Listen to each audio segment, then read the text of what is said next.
पहाड़ की पानी और पहाड़ की जवानी पहाड़ के काम कम आती है, ऐसी कहावत है। उत्तराखंड का जो भी जल जंगल ज़मीन का जो संबंध है, जो सरोकार है, उसकी स्थिति देखें तो आज बड़ी बहुत बेहतर स्थिति नहीं है। राज्य बनने के बाद भी गाँवों से लगातार पलायन हो रहा है और सड़कों की समस्या है, यातायात की कठिन समस्या है, शिक्षा और स्वास्थ्य की जो समस्या बनी हुई है, वो तो उसके तो कहने ही क्या। तो ये बगोटिया एक दूरस्थ गाँव है। मैं गाँव के बीच में ही अभी हूँ, गाँव के पास ही हूँ, लेकिन लोग यहाँ हैं नहीं। कुछ बच्चे कुछ एक 15-20 परिवार यहाँ पे रहते हैं, बाकी लोग यहाँ से निकल चुके हैं। तो ये पीड़ा है पहाड़ के गाँवों की। सिंचाई के अभाव में बंजर खेत, गांव में हो चुका है पलायन। ये बगोटिया की स्थिति है। पानी के बिना बगोटिया जो है वीरान होता जा रहा है। पहाड़ के ऐसे दर्जनों गांव हैं, दर्जनों ना बल्कि सैकड़ों गांव होंगे जो कि उचित संसाधनों के अभाव में, पानी के अभाव में, यातायात के अभाव में पलायन की पीड़ा झेल रहे हैं। खेती किसानी का प्रचार कर रहे सरकारी वाहन भी तो वहीं घूमते हैं जहाँ सड़क होती है। उनके शिविर भी वहीं लगते हैं जहाँ सड़क के नज़दीक जो गांव होते हैं। बगोटिया जैसे दूरस्थ क्षेत्रों में सरकार ने क्या प्रयास किए हैं यहाँ की संस्कृति, यहाँ की आंचलिकता, यहाँ की खेती किसानी को डेवलप करने के लिए, उसको बढ़ावा देने के लिए। यह एक ज्वलंत मुद्दा है। रहीमन पानी राखिए, बिन पानी सब सून। पानी नहीं होगा तो सिंचाई की व्यवस्था नहीं होगी। सिंचाई की व्यवस्था नहीं होगी तो इतने सुंदर सुंदर सीढ़ीदार खेत बंजर पड़ जाएंगे, और खेत बंजर रहेंगे तो लोग अपनी आजीविका कैसे चलाएंगे, क्योंकि पहाड़ का अधिकांश हिस्सा आज भी खेती पर आधारित है।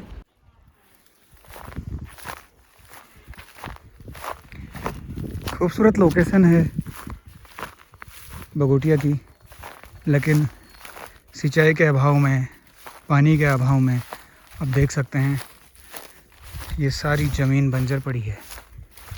यहाँ सिर्फ घास होती है जिसके लूटे गांव वालों ने लगा रखे हैं। सामने गांव है, 60 मवासों का गांव, लेकिन अब बहुत कम लोग यहाँ बचे हुए हैं। पानी की जो समस्या है वो यहाँ की मूल समस्या है, लेकिन उसके साथ साथ और भी कई समस्याएं पहाड़ में अपना सर उठा रही हैं। जैसे जंगली जानवरों का भय, वन्य जीव संघर्ष, वन्य जीव और मानव का जो संघर्ष है वो बहुत चरम पर है। गुलदार कभी भी आके मवेशियों को उठा ले जाता है, अब तो वो इंसानों पर भी हमला करने लगा है। तो उसका एक डर है, खौफ है, खौफ में लोग जी रहे हैं। दूसरी तरफ बंदरों की समस्या, सूअरों की समस्या, जंगली सूअरों की समस्या भी बनी हुई है। लगातार लोग आंदोलन कर रहे हैं, धरना प्रदर्शन कर रहे हैं, लिख रहे हैं, सोशल मीडिया पर प्रचार प्रसार कर रहे हैं, सरकार से गुहार लगा रहे हैं, लेकिन सरकार की ओर से कोई बहुत ज़्यादा असर होता दिखता नहीं है। राष्ट्रीय स्तर पर अगर आप देखेंगे तो किसानों का संघर्ष भी चल रहा है। तो बगोटिया गांव की समस्या भी किसी राष्ट्रीय समस्या से कम नहीं है। तो देखते रहिए स्वर स्वतंत्र।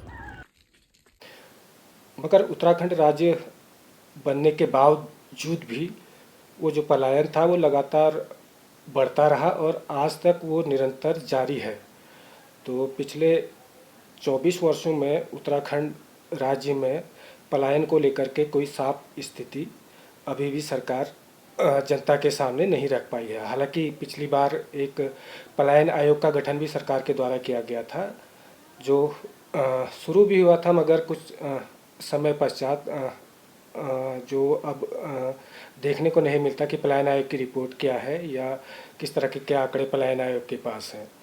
तो साथ ही ये जो पलायन का बड़ा मामला पहाड़ों में है, ये अभी भी निरंतर जारी है।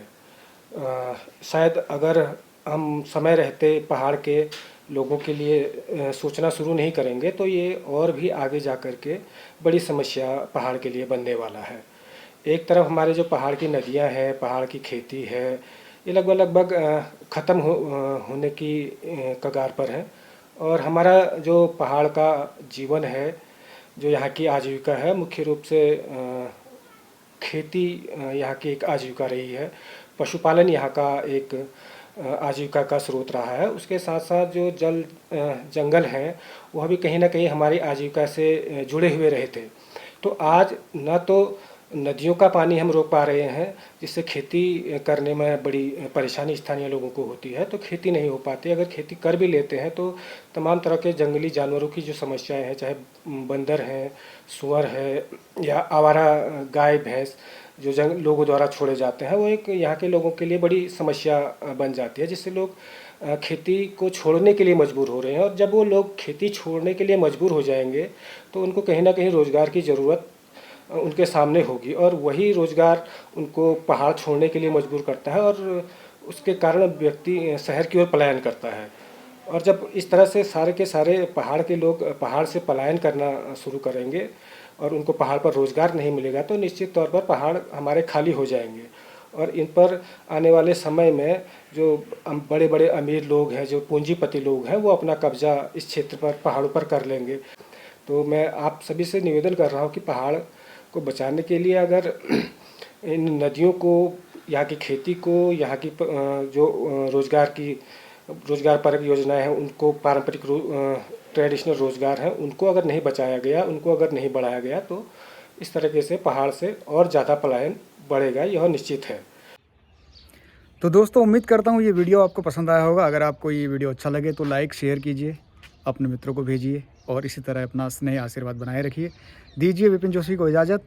मिलते हैं अगली किसी नई स्टोरी के साथ, किसी नए मुद्दे के साथ। नमस्कार।